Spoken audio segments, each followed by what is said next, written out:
Struggle life हर बंदे की होती है। आज हम अपनी 19 साल की उम्र है और 19 साल की उम्र में 10 से 12 गवर्नमेंट जॉब हासिल करनी। मेरे पिताजी एक किसान फैमिली से हैं और मैं अपनी शुरुआती पढ़ाई है वो गवर्नमेंट स्कूल से ही कंप्लीट की थी और आफ्टर 10th के बाद मैंने अपनी 12 गवर्नमेंट जॉब को अचीव किया है। बट आप कौन से सेक्टर में जाना चाहते हो? आपका टारगेट क्या है? आप किस सेक्टर में अभी ज्वाइनिंग ले रहे हो ये बताओ। ज़्यादातर मोटिवेट होता है बीएससी बीएड करे, ठीक है, बीटेक करे, बट आपने डिफेंस चुना, इसके पीछे भी क्यों? एक ड्रीम रहा था कि एक मैं फौजी कहलाऊं। जो बंदा स्टडी में इंटेलिजेंट है, स्टडी में को बढ़िया तरीके से कवर करता है, वो फिजिकल में रह जाता है। और जिस बंदे का फिजिकल अच्छा है, हो जाओगे या नहीं हो जाओगे इसकी श्योरिटी नहीं होगी। आज की युवा पीढ़ी है वो सोशल मीडिया से पूरी तरह ग्रसित है। इंस्टाग्राम, फेसबुक, स्थल, जल, वायु तीनों के ना रनिंग करता था 1-2 किलोमीटर। फिर उसके बाद में धीरे धीरे मेरी रुचि बढ़ने लगी 2020 को। तो तब मेरे पिताजी मेरे को देहरादून छोड़ कर आए थे वहाँ पर। फिर बाद में 24 दिसंबर 2020 को मेरे पिताजी का देहांत हो गया। अपने परिवार, अपने जैसे माँ है, भाई बहन है, उन्होंने कितना साथ दिया आपको इस लाइन में? के लिए एक बहुत ज़रूरी है कंटिन्यूटी। अपनी तैयारी के दौरान सोशल मीडिया का यूज़ किया? क्या आप इससे दूर रहे तो किस प्रकार है? क्या आपके पास कौन सा मोबाइल था? थोड़ा कोई मोबाइल नहीं था। मैं अपने रूममेट का फ़ोन लेकर घर पर बात करता था। सर से मैंने मैथ को इतने अच्छे तरीके से अपनी पकड़ बना ली थी। मैं से प्रिंस डिफेंस एकेडमी सीकर को ज्वाइन किया था। तो ज्वाइनिंग के बाद क्या आप स्टडी को छोड़ दोगे या फिर आगे कंटिन्यू तैयारी करते रहोगे? तो मैं अपने जो नोट्स है वो स्टडी पॉइंट एप्लीकेशन है उस पर भी डाल दूंगा। मुझे सबसे ज़्यादा प्राउड फील आज हो रहा है कि मेरा जो स्टूडेंट है आज इस मुकाम पर पहुंचा है। सोनू सर को अपने मुकाम के लिए हार्दिक।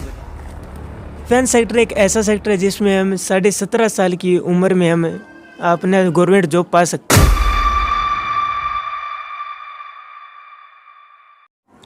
हेलो एवरीवन, आपके अपने स्टडी पॉइंट आरसी के यूट्यूब चैनल पर आप सभी का स्वागत है। तो आज मैं आपको एक ऐसे चेहरे से मिलाने जा रहा हूं जो एक अपनी डिफेंस लाइन में 10 से 12 जॉब, अब ज़्यादातर आप देखते हो युवा पीढ़ी एक गवर्नमेंट जॉब हासिल नहीं कर पाती, लेकिन ये अपना जो भाई है कम से कम 10 से 12 गवर्नमेंट जॉब हासिल कर चुका है। तो आज हम इसके जर्नी के बारे में बात करेंगे, इन्होंने किस तरह अपना सफ़र तय करा, ठीक है। और धीरे धीरे देखो, हर बंदा शुरुआत करता है वो धीरे से करता है। स्ट्रगल लाइफ हर बंदे की होती है। तो आज हम अपने सोनू सर, जो आपने देखा होगा स्टडी पॉइंट आरसी में पढ़ाते भी हैं, तो आज हम इन सर की बात करेंगे, इनकी लाइफ के बारे में जानेंगे कि इन्होंने किस तरह स्ट्रगल किया अपनी लाइफ में और इतनी सारी गवर्नमेंट जॉब को अचीव किया। तो सर आप अपना परिचय दीजिए। नमस्कार सर, मेरा नाम सोनू डेलू है। मैं एक विलेज से बिलोंग करता हूँ। मेरे पिताजी एक किसान फैमिली से हैं और मैं अपनी शुरुआती पढ़ाई है वो गवर्नमेंट स्कूल से ही कंप्लीट की थी और आफ्टर 10th के बाद मैंने अपनी पढ़ाई है वो स्ट्रीम चेंज होने के कारण मैंने प्राइवेट स्कूल में एडमिशन लिया और उसके बाद मैंने डिफेंस की तैयारी करना स्टार्ट किया। सर अगर मैं डिफेंस की बात करता हूँ कि जैसे आपने डिफेंस में बहुत सारी 10 से 12 गवर्नमेंट जॉब को अचीव किया है, बट आप कौन से सेक्टर में जाना चाहते हो? आपका टारगेट क्या है? आप किस सेक्टर में अभी ज्वाइनिंग ले रहे हो ये बताओ। सर मैं एयरफोर्स एक्स ग्रुप को ज्वाइन करना चाहता हूँ। नहीं, आप एयरफोर्स एक्स ग्रुप को ज्वाइन करना चाहते हो तो इसके पीछे का रीज़न क्या है? क्योंकि बाकी आपने और भी तो जॉब अचीव की है, उनके बजाय आपने एयरफोर्स एक्स ग्रुप को ही क्यों चुना?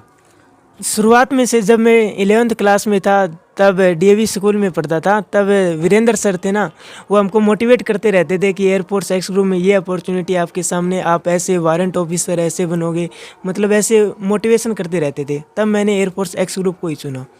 हाँ सर, अगर मैं बात करूं आज के युवा पीढ़ी की, अगर मैं बात करूं तो वो 12वीं के बाद ज़्यादातर बीएससी, बीटेक, मेडिकल इन लाइन में जाता है, ठीक है। डिफेंस सेक्टर में बहुत कम बच्चे जाते हैं क्योंकि 12वीं के बाद ज़्यादातर मोटिवेट होता है बीएससी बीएड करें, ठीक है, बीटेक करें, बट आपने डिफेंस चुना, इसके पीछे भी कोई रीज़न? मेरा शुरुआत में से ही एक ड्रीम रहा था कि एक मैं फ़ौजी कहलाऊँ, ठीक है। फ़ौजी कहलाने के पीछे फिर मैंने डिफेंस सेक्टर को चुना। 12th के बाद में मैंने ग्रेजुएशन को स्टार्ट नहीं किया और मैंने अपनी डिफेंस की तैयारी को कंटिन्यू रखा और कंटिन्यू रखते रखते मैंने आज तक ये इतने एग्ज़ाम क्रैक कर दिए। अच्छा जी, अगर मैं बात करूँ, देखो जो डिफेंस लाइन में जाता है, ठीक है, जैसे आपने एनडीए पेपर वो भी रिटन पेपर क्लियर किया था, इंटरव्यू में शायद रह गए थे आप ना, इंटरव्यू में रह गए थे। एयरफोर्स एक्स ग्रुप अगर मैं बात करता हूँ, ये भी पढ़ाई पे ज़्यादा फोकस रहता है। और साथ में आपने ऐसी बात नहीं है, फिजिकल भी, यानी कि अगर मैं देखता हूँ ज़्यादातर युवा पीढ़ी की क्या होती है, जो बंदा स्टडी में इंटेलिजेंट है, स्टडी में को बढ़िया तरीके से कवर करता है, वो फिजिकल में रह जाता है। और जिस बंदे का फिजिकल अच्छा है, जो बॉडी बिल्ड, आप बोल सकते हैं बॉडी बिल्डर है, जैसे आर्मी है जिसमें 10th प्लस पे जो ग्रे भर्ती होती है, उसमें ज़्यादातर कहते हैं ना पढ़ाई वाला कम ही होता है वो। बट आपने दोनों जगह इस मतलब फिजिकल को भी अटेंड किया, साथ में प्लस में स्टडी पर भी सही तरीके से ध्यान दिया, वो आपने किससे कैसे मैनेज किया, मेरे को ये बताइए आप।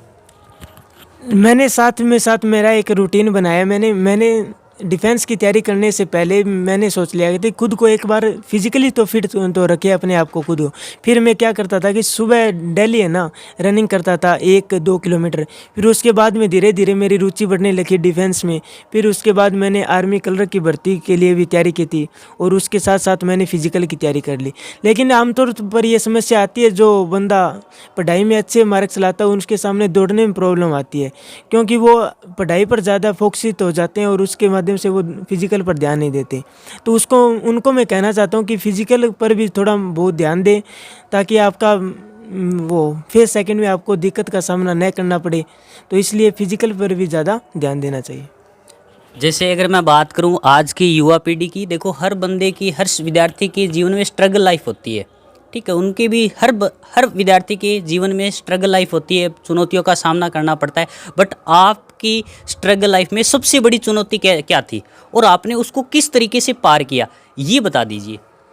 देखो सर, मेरी लाइफ 2020 तक सही तरीके से गुजर रही थी। मैं सही तरीके से प्रिपरेशन कर रहा था अपनी डिफेंस की। तब एक घटना घटी जब मैं देहरादून गया था 16 दिसंबर 2020 को। तो तब मेरे पिताजी मेरे को देहरादून छोड़ कर आए थे वहाँ पर। फिर बाद में 24 दिसंबर 2020 को मेरे पिताजी का देहांत हो गया।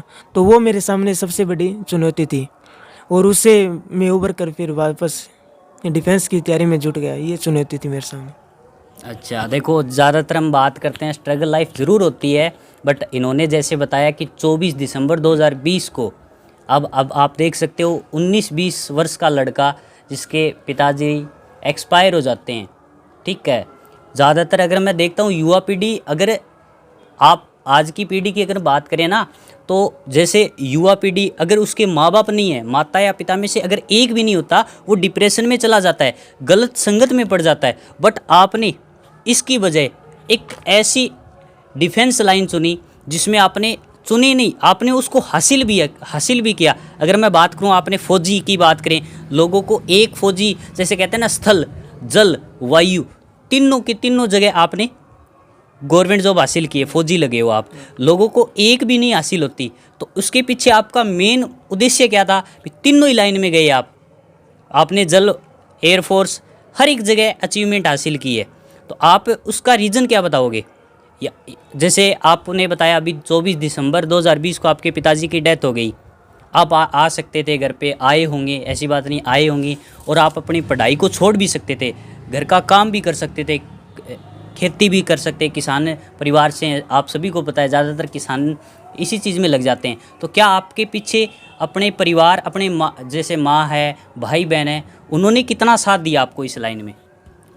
मेरे भाई ने मेरे को मोटिवेट किया कि तू अपनी पढ़ाई को कंटिन्यू रख और हम परिवार को संभाल लेंगे। उसके बाद में मम्मी ने भी कहा कि बेटा तू तेरी पढ़ाई कर, हम यहाँ पर परिवार में सब कुछ संभाल लेंगे। तो उसके बाद में मैंने पूरी लगन के साथ पढ़ाई की। फिर मैंने 18 अप्रैल को जो एनडीए का एग्ज़ाम कंडक्ट हुआ था, उसमें अपना बहुत ही शानदार प्रदर्शन किया था मेरी तरफ से, बहुत ही मेहनत के साथ। वो मैंने 9 मई को तब उसका रिजल्ट आया, तो सब भावुक हो गए थे रिजल्ट को देखकर। उससे पहले कोस्ट गार्ड का भी रिजल्ट आया था, उसमें भी हो गया था। फिर उसके बाद में मेरा इसमें आया था एनडीए का रिटर्न का रिजल्ट, तो उसमें 9 मई को जब मेरा सिलेक्शन हो गया तो तब वो दिन वापस याद आ गए थे। तो इसलिए मैं मेरे भाई को भी श्रेय देना चाहता हूँ कि उन्होंने मेरे को हर तरीके से मोटिवेट किया कि तू खेत का काम मत कर, तू अपनी पढ़ाई को कंटिन्यू रख। मतलब बहुत अच्छे तरीके से मेरा फैमिली ने सपोर्ट किया था। बहुत अच्छी तरीके से सोनू सर ने बताया है। जिस तरीके से हम देख रहे हैं स्ट्रगल लाइफ होती है, बट इनकी स्ट्रगल लाइफ अगर आप एक प्रकार से देखोगे तो शायद ही ऐसी अगर आप किसी अन्य विद्यार्थी की आपको मिले तो मेरे हिसाब से नहीं मिलेगा। क्योंकि देखो सबसे बड़ी स्ट्रगल यही होता है, अपने माँ बाप, अगर कोई बंदा बाप को खो देता है वो गलत डायरेक्शन में भी जा सकता है, वो गलत संगत में भी पड़ सकता है। बट इन्होंने जैसे बताया कि इनके भाई है कि ठीक है, उन्होंने अच्छे से इनका साथ दिया। तो देखो हर एक बंदे की लाइफ में स्ट्रगल आता है, बट उनका साथ देना ज़रूरी है। जिस प्रकार इसकी माता ने इसका साथ दिया, इसके भाई ने इसका साथ दिया, इसकी बहन ने इसका साथ दिया, तो बहुत अच्छी बात है। हम भी उम्मीद करते हैं कि अपने जो भी बच्चा तैयारी करता है आप उनका साथ ज़रूर दें, चाहे कुछ भी कैसी भी कंडीशन आए, जब तक आप उनका सपोर्ट करते रहोगे वो हर जगह हर लाइन में सक्सेस हो सके हैं। अगर मैं बात करूं सर, आप अपनी सफलता को किस प्रकार परिभाषित करते हैं? आप अपनी सफलता की परिभाषा अगर आपको डेफिनेशन पूछी जाए तो वो आप बता सकते हैं, तो बताइए। सफलता के लिए एक बहुत ज़रूरी है कंटिन्यूटी। यदि आप अपनी लाइफ में कंटिन्यू रहकर किसी आप एम को लेकर उस एम के लिए कंटिन्यू आप प्रयास करते रहोगे तो आप अपनी लाइफ में निश्चित तौर पर सफल होंगे। और कंटिन्यू के साथ साथ आप डिसिप्लिन और एक टाइम टेबल के हिसाब से आप अपनी सफलता को यदि टाइम देंगे तो वो आपके लिए बहुत ही बेनिफिट साबित होगा। और कंटिन्यू में डिसिप्लिन का होना बहुत ही ज़रूरी है। कंटिन्यूटी तो आप रख सकते हो लेकिन उसमें डिसिप्लिन नहीं होगा तो उस कंटिन्यू का फिर कुछ ही फ़र्क नहीं पड़ेगा। आप सफल हो जाओगे या नहीं हो जाओगे इसकी श्योरिटी नहीं होगी यदि उस कंटिन्यू में आपका डिसिप्लिन नहीं होगा। जैसे कि आपने बताया कंटिन्यूटी, तो आज की अगर मैं युवा पीढ़ी की बात करूँ तो वो सोशल मीडिया की ओर ज़्यादा कंटिन्यूटी रखते हैं।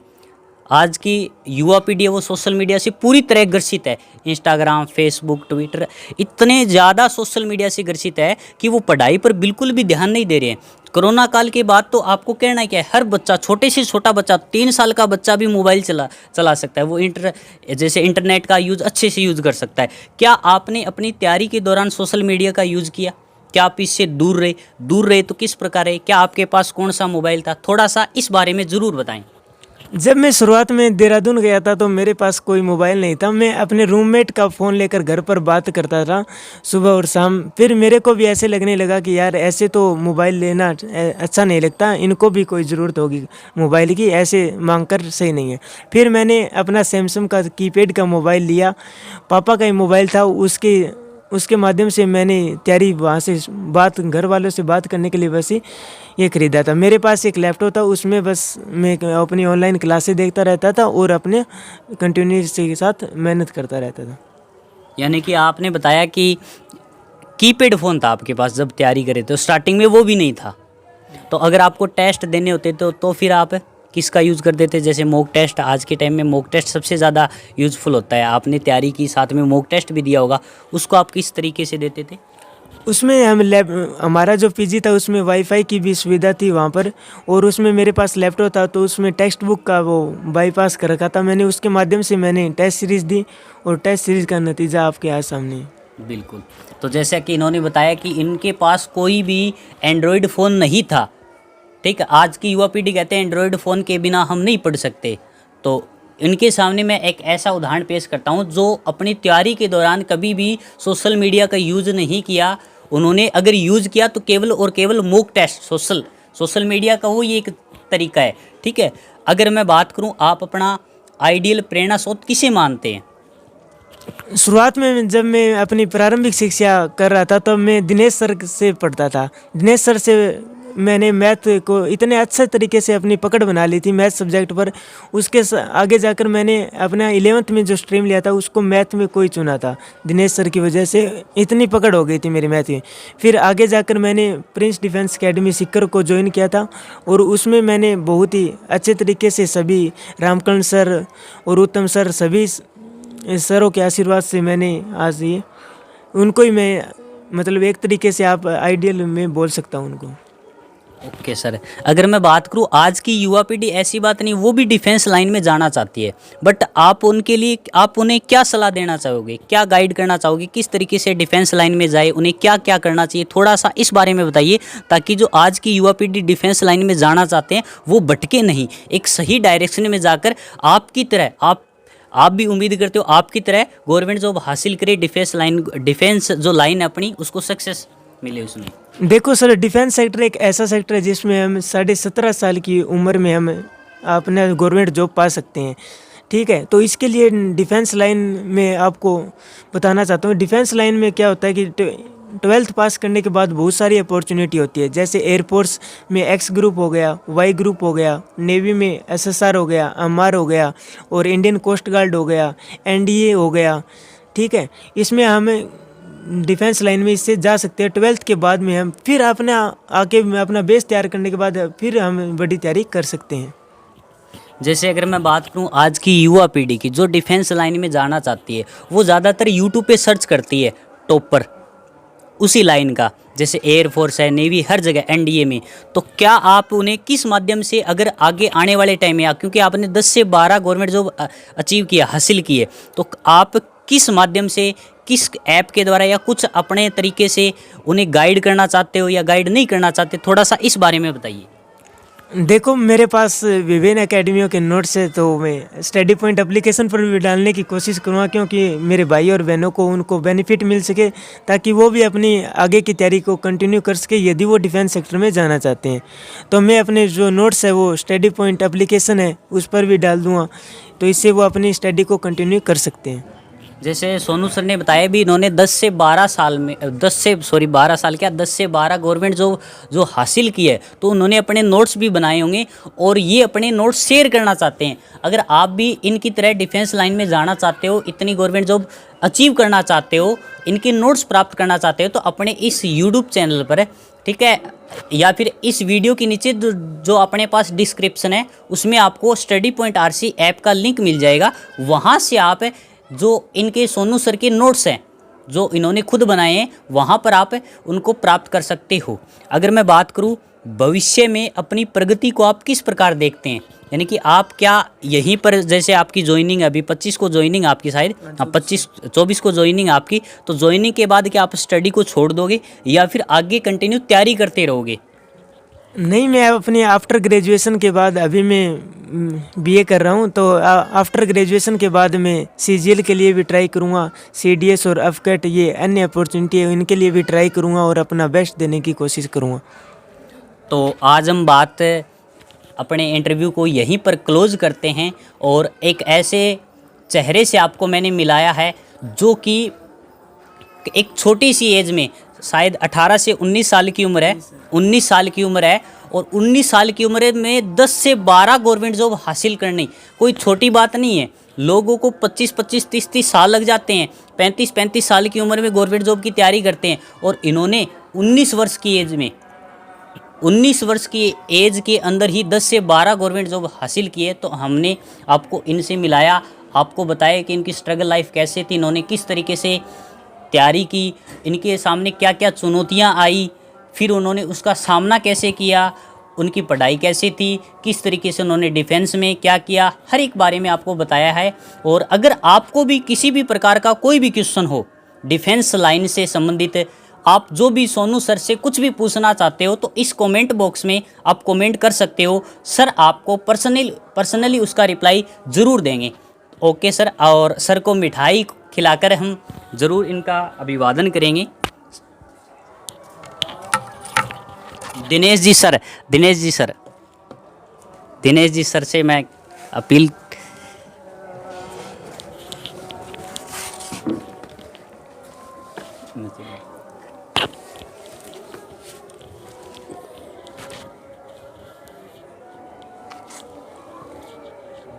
तो दिनेश जी सर से मैं कहना चाहूँगा कुछ। सोनू सर जो आप अभी इन्होंने बताया कि आइडियल की अगर मैं बात करूँ, सबसे पहला आइडियल इन्होंने आपको ही बताया, तो आप थोड़ा सा इनके बारे में बताइए, ये कैसा था पढ़ाई में, इन्होंने किस तरीके से आपके नीचे रहकर तैयारी की है? तो सबसे पहले तो सोनू को हार्दिक बधाई, और मुझे सबसे ज़्यादा प्राउड फील आज हो रहा है कि मेरा जो स्टूडेंट है आज इस मुकाम पर पहुंचा है, तो मुझे बहुत खुशी हो रही है। और सोनू, जैसे इन्होंने बताया था कि स्टार्टिंग में गवर्नमेंट स्कूल में पढ़ा है, और सोनू शुरुआत से ही इतना लगनशील और मेहनती बालक था कि इन्होंने 10 से 12 एग्ज़ाम क्वालिफाई कर दिए। क्योंकि इसका मुख्य कारण ये है कि इन्होंने अपनी जो स्कूलिंग स्टडी के साथ साथ जो अपना डिफेंस सेक्टर हो, चाहे इनकी फिजिकल फिटनेस हो, उन्होंने साथ साथ में मेंटेन रखी। इसी की बदौलत ये इस मुकाम पर पहुँचे हैं। तो मैं एक बार फिर सोनू सर को और जो हमारे टीम के हिस्सेदार भी हैं, हिस्सेदार का मतलब हमारे यहाँ पर टीम के साथ स्टडी भी करवा रहे हैं फ़िलहाल ज्वाइनिंग के बाद। ऐसा नहीं है कि ये एक जो मुकाम हासिल करने के बाद रुक गए हैं। तो मैं यहीं पे विराम देता हूँ। अब अजय सर यहाँ पर मिठाई खिलाएंगे और इनको बधाई संदेश।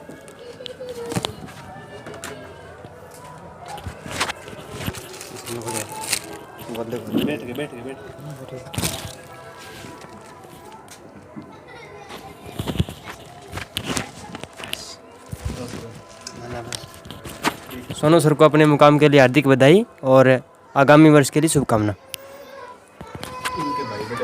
धन्यवाद सर।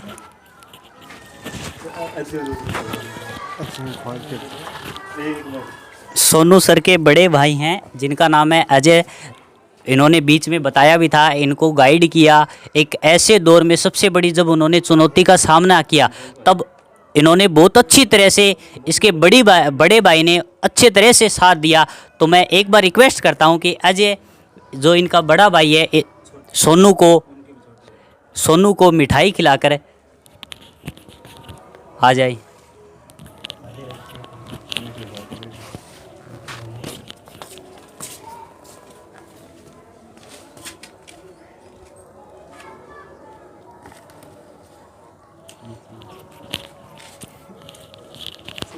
तो आज का इंटरव्यू हम यहीं पर क्लोज़ करते हैं।